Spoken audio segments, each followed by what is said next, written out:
Nothing stops Big East Shootaround. We're back at 3 o'clock. The bomb cyclone has hit New York City. That does not stop this conference, John. We've got a loaded show for the first week of conference play. This is something. Some call it Winter Storm Grayson, too.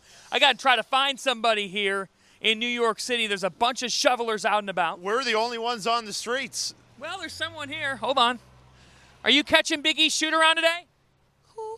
You going to watch the show? What show? Big East Shootaround. Don't know who that is. Okay. Big East Shootaround, you going to watch? Sorry? You watching Big East Shootaround today? No. What? Just What- say what- yes. What was the question? Say, I'm going to watch Big East Shootaround. You going to watch it? Sure, I am. Of course. Fox Sports Go. You got the app? Okay, no, 3 I don't. o'clock. You I don't have it? Yeah. Where you going? The office. He's late for work. Big East Shootaround.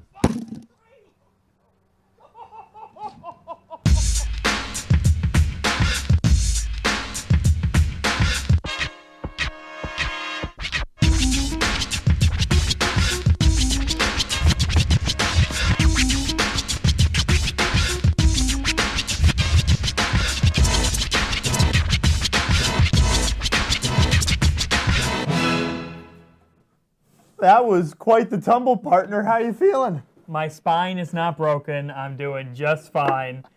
I'll tell you what, my behind still hurts a little bit, but you know what? We're coming in hot with Big East hoops. Nothing stops Big East basketball. No snow, no ice, absolutely nothing. Not even a fall to the NYC There sidewalk. were a lot of people that took today off that the snow scared away. Not these two guys, and not when Big East basketball is this good.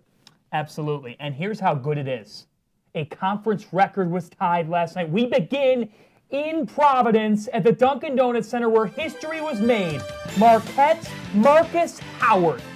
You said earlier Winter Storm Grayson hitting the East Coast. How about Winter Storm Markus hitting Providence last night? A Big East record, 11 threes. Here's one of them. Step back, yes please. If you haven't heard about this kid and you're a Big East Hoops fan, you might be living under a rock because last year he led the nation in three-point percentage. In the first half, off to a normal start, but then in the second half, 3 after 3 after 3. 32 points in the second half, breaking Kerry Kittle's record in the Big East of 28. And this, to get it to overtime, the three, the old-fashioned way. That's right, the free throw. That would tie the game. He's got quite the streak going in that category as well. And then to open up overtime with a three, that really sank the life on the building. Took over this match, and to get 52 points, which is a Big East record, impressive. To do it on the road, that's next level. Markus Howard and Marquette getting the statement road win at Providence. Look at this line, folks. Unbelievable. Marshawn Brooks, ironically, also holding the record, and the 4 top scoring performances have come at the Dunkin' Donuts Center. And we caught up with the Marquette superstar earlier today.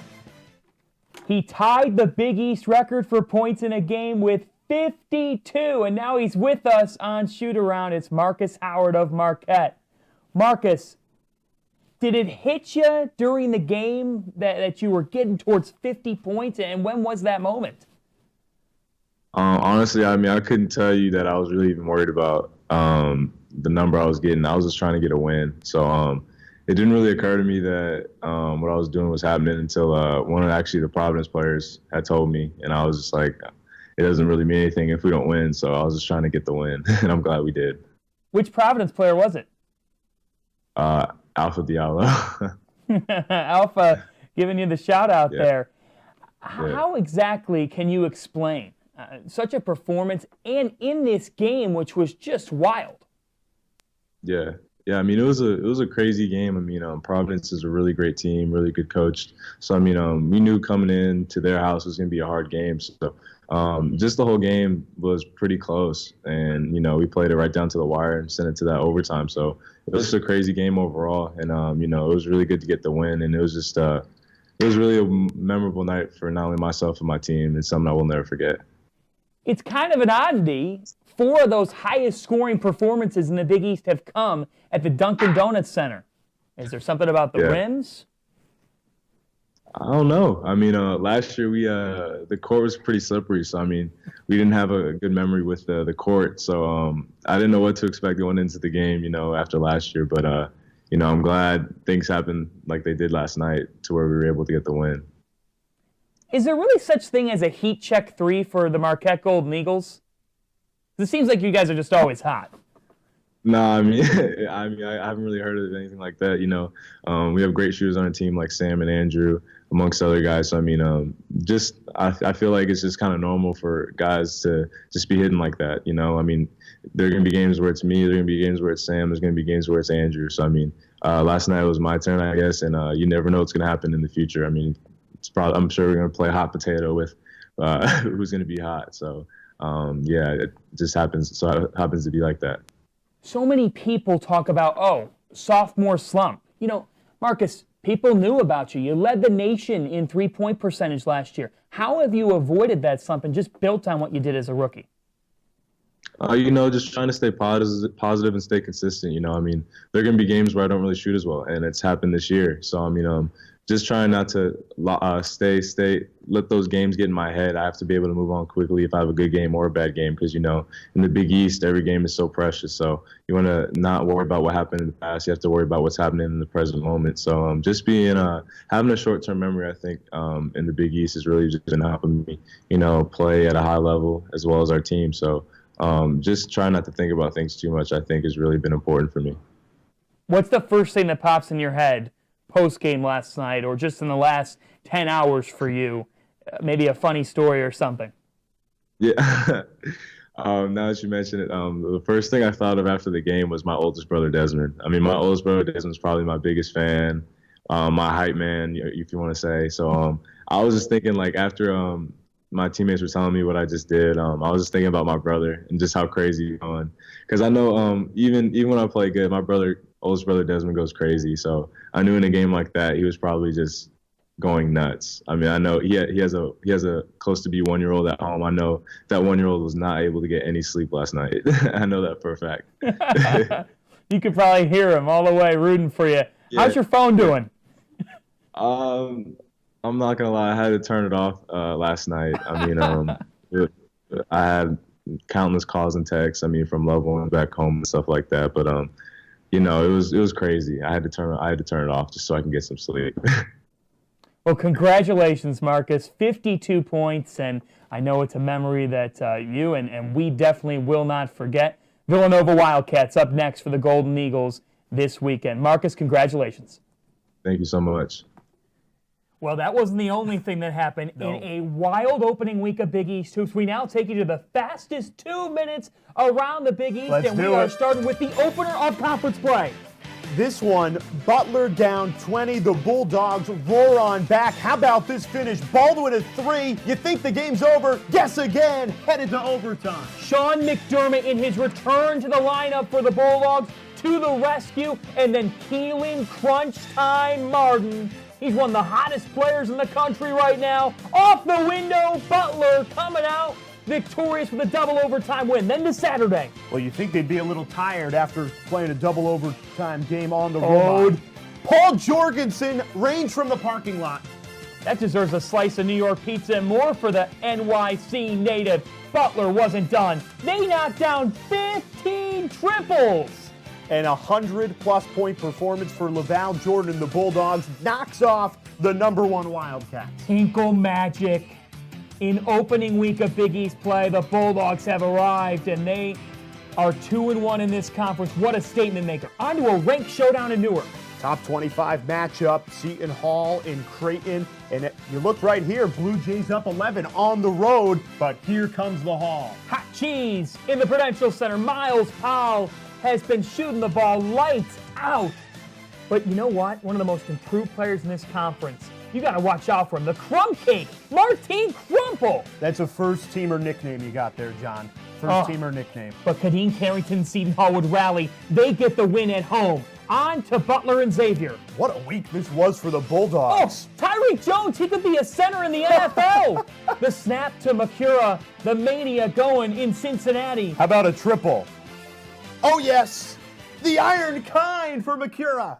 On to Creighton and St. John's. Johnny's had a good lead, but you know what? CenturyLink Center's so tough to get a win in because of guys like Crumple the Crumb Cake. He kept on rolling, and then here's the rejection. That was huge, the game-winning play.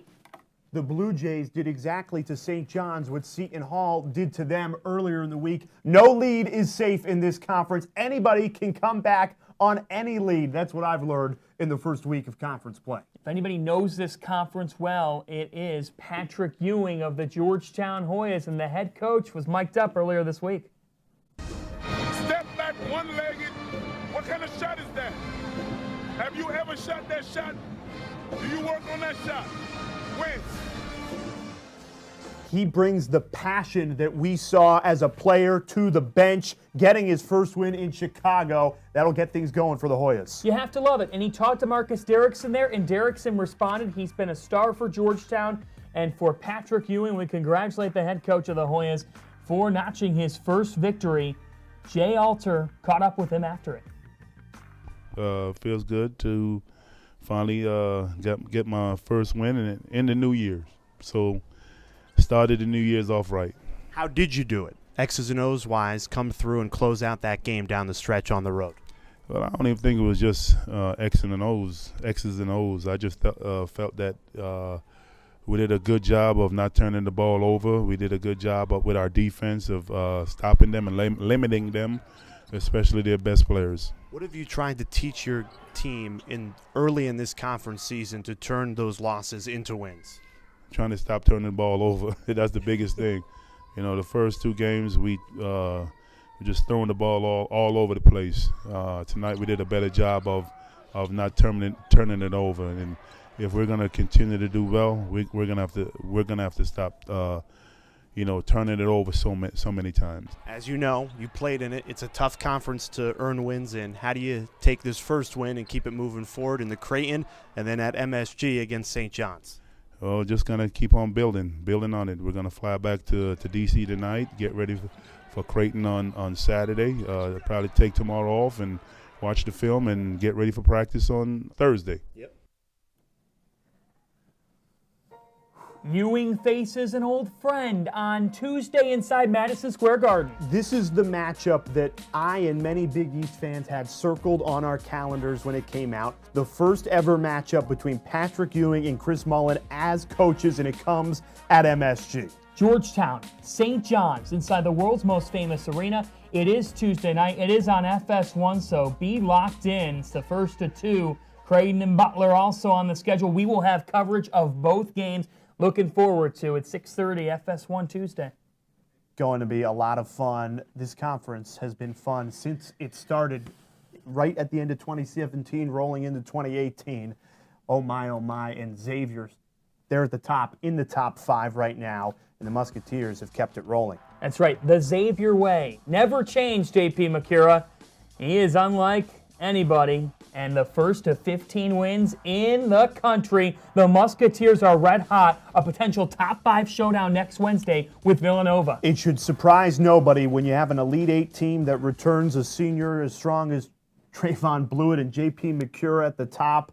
This Xavier team, I expect them to be in the top 5 for a long, long time.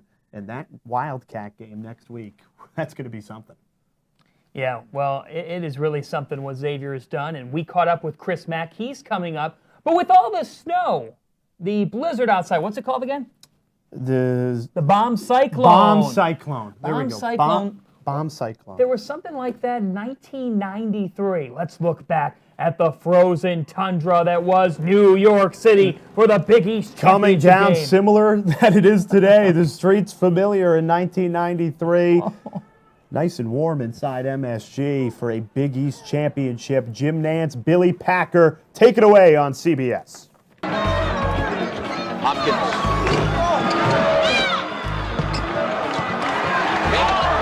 Save behind the back, he went with it. And here's the head to Hair. They can finish it off for the highlight film. To be on his back, it gave some momentum to him. See, boom, boom. With Georgetown out of the mix and Syracuse ineligible, that means the 2 longest streaks belong to the ACC. Correct. Terry Taher up to 17 points. Completely different type of loss. Davis gets it back. Davis scores off the glass. Biggest blowout in Big East championship game history. Seton Hall has won 11 straight, and there's been a message sent to 63 other teams in the NCAA field. Look out for the Pirates. Hey, we're gonna do it. We're gonna take it tonight.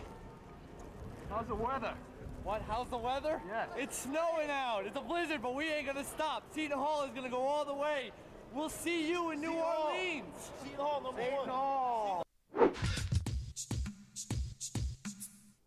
They're the first program in college basketball to 15 wins this year, and he's the head coach of them. It's Chris Mack of the Xavier Musketeers who joins us on Big East Shootaround. Coach, before we talk basketball, is it just simply my mistake that I thought you were the one decorating your house before Christmas? No, this is Tom Iser's office, our trusty SID. I am not. I don't decorate anything. My house, my office. I leave that up to guys like Tom, or in the case of my house over Christmas, independent contractors. How was Christmas morning in the Mack house? Very brief. We practiced later on that afternoon, John, but it was awesome. We had presents for the kids. Santa came, and we left out milk and cookies and some carrots for obviously the reindeer, and great Christmas morning at the Mack house. Thanks for asking. Let's turn to your team now. And 15 wins, Coach. How has this team gotten to this point in the season? And as the number 5 team in America, how do you continue to evolve? Well, I think you evolve every single day in practice. I think we have a ways to go. I think we played better against Butler than maybe we have over the last 4 or 5 games. I think offensively, we took a lot better care of the basketball.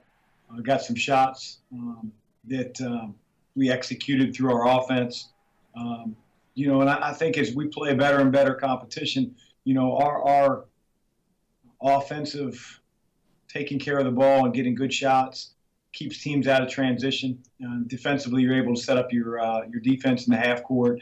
And that's pretty much the recipe, I think, if you want to be successful. And it's easier said than done against some of the teams that we're playing, the amount of pressure they bring. But I thought Butler, we took a step forward.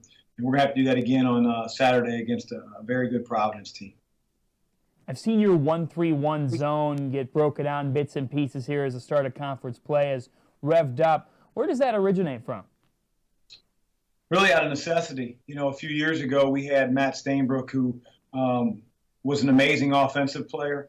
He struggled in ball screen defense situations where, other teams nowadays try to bring your center out on the floor.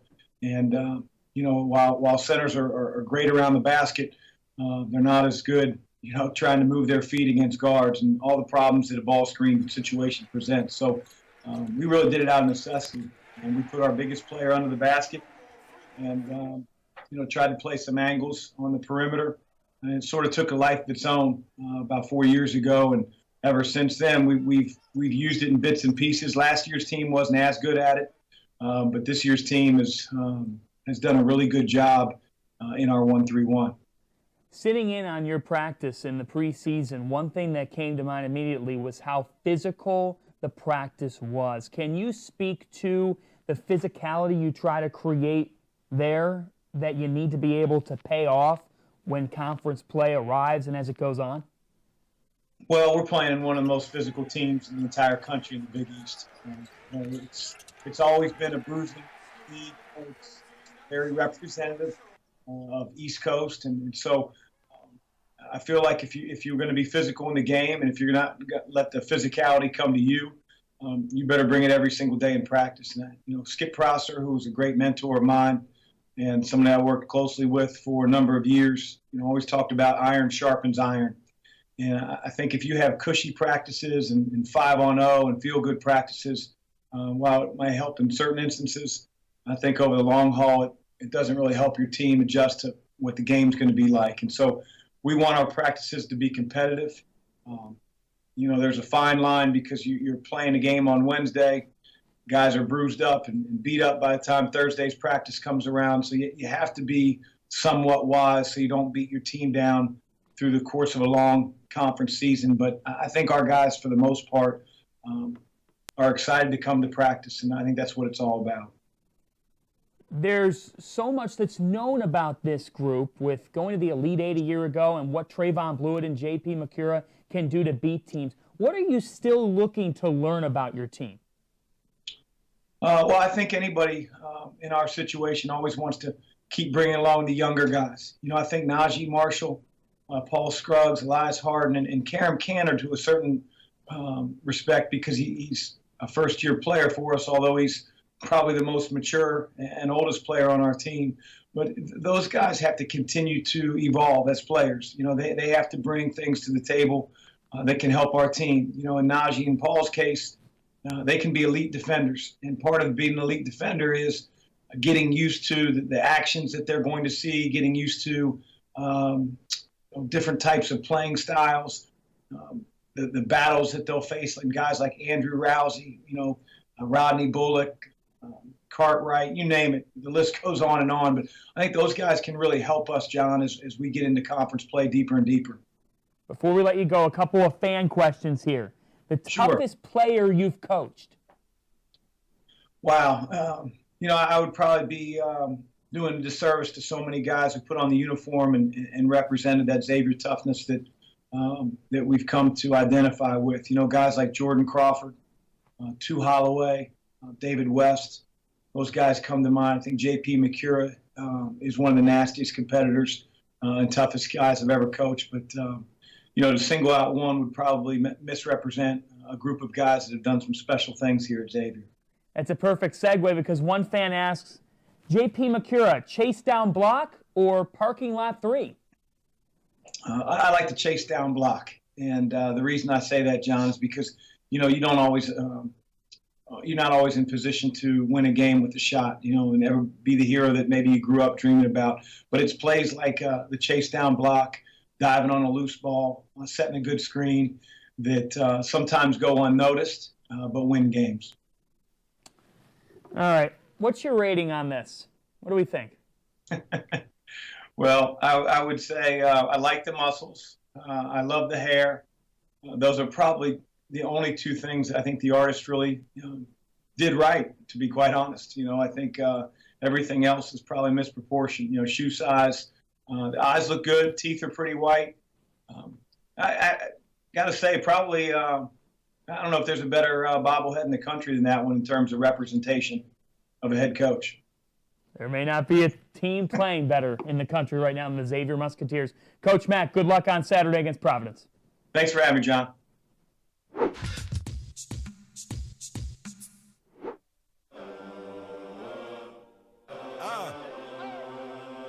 Throughout history, we done developed greatness. Story of record-breaking moments that we set through ages to never be replicated in Madison Square. We got a lot of our recognition from the Big East. We're making magic's our tradition. I was born to be victorious. Most definitely victorious. The Big East Tournament at Madison Square Garden. Get tickets now. Welcome back to This Week in the Big East. I'm John Rook with Kevin McNamara. He has that explosive offensive ability. This guy could be one of those true remarkable young stars. Friar head coach Ed Cooley joins us. The league is as talented as it's been since the new configuration of the Big East. Junior guard Kadeem Carrington joined us. Last year was a great stepping stone, but we just got to stay focused. One of the premier conferences in college basketball, the Big East Conference. They used to have an old thing. Now it's very much a new thing. The Big East is back, baby, and in a big way. This week in the Big East, that premieres tomorrow. Butler head coach LaVall Jordan will join John Rook, Kevin McNamara. They're back for another season. Butler with a big couple of wins at Georgetown, the #1 Villanova, and the Dogs' new coach. They'll be on. So tune in. It's available through Westwood One Sports. It's on iTunes every single week. We will send it out at Big East MBB. And go to BigEast.com to find out all the ways that you can find Big East hoops coverage throughout the season. And headline today, definitely the story of the day, the bomb cyclone that's hitting the East Coast. I didn't think that our friend here, John Fanta, would wind up in the middle of it all, but sure enough, the headline sweeping the nation today. Another look. Oh!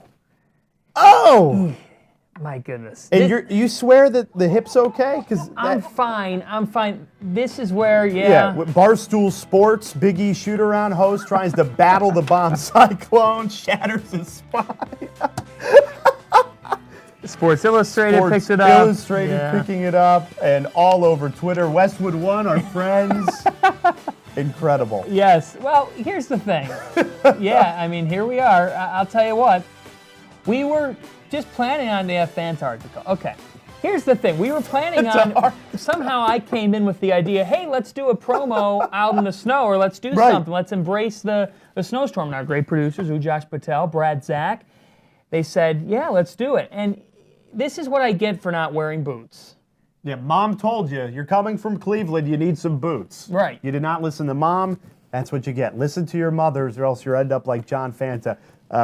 Shattering your spine, as Barstool Sports put it. Incredible. I played scout team left guard back in high school, and I went about 8 feet in the air one time. So that prepared me for this. Let's get to our upcoming schedule here, and this weekend there is a loaded slate. On Fox Saturday, it is Xavier, the 5th-ranked team in the country, traveling to Providence. Friars played so good, well enough to win, except you ran up against 52 points, a Big East record against Markus Howard and Marquette, a game I want to point out to everybody. Seton Hall at Butler, good road test for the Pirates against the Bulldogs team that's playing really well.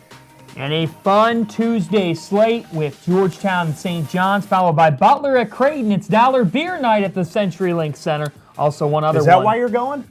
Well, hey, I'll be out in Omaha this weekend for some women's hoops and then into that one on Tuesday. We will be live on Tuesday previewing those. More info to come on that. And then Wednesday, you don't see it on the key upcoming games, but folks, the Big East has center stage in college basketball next week. Wednesday night, there's one game on the schedule in the conference, 8 p.m. Eastern time. I'm talking about it now because it's so exciting. Xavier at Villanova. As it stands now, a top 5 matchup could change based off the results this weekend, but boy, the country will be watching Big East basketball like it should when the Wildcats and the Musketeers go head-to-head. Before we let you go, we asked you about headlines for the opening week. Yes. What's your headline? I would like to say down to the wire. That would be my headline because these games, no lead is safe. Georgetown up 20. You got Butler roaring back. We saw it with Creighton and Seton Hall, a top 25 matchup that went down to the wire. What would your headline be? Oh my. May Dick Enberg rest in peace. That's a good one. Dick is an absolute all-timer, and his legacy will never be forgotten. He did tons of college basketball, the Final Four for CBS. I'm not even a tennis fan. I watched tennis with Dick Enberg because he was on the call. Oh my. Oh my, Dick Enberg. Absolutely. May he rest in peace. Prayers to him and his family. As we head to the weekend of Big East hoops, I know we'll be watching throughout. Jay Alter, John Fanta, great producers on this snowy day, on this Thursday, that the bomb cyclone just rain on NYC. Do we still have the clip? Want to show it? What? Yeah, play us out with this. You got to rest your Big hip, East partner. It's the sound, my goodness. No better way to end another Big East shoot-around. See you next Thursday, 3 o'clock Eastern time.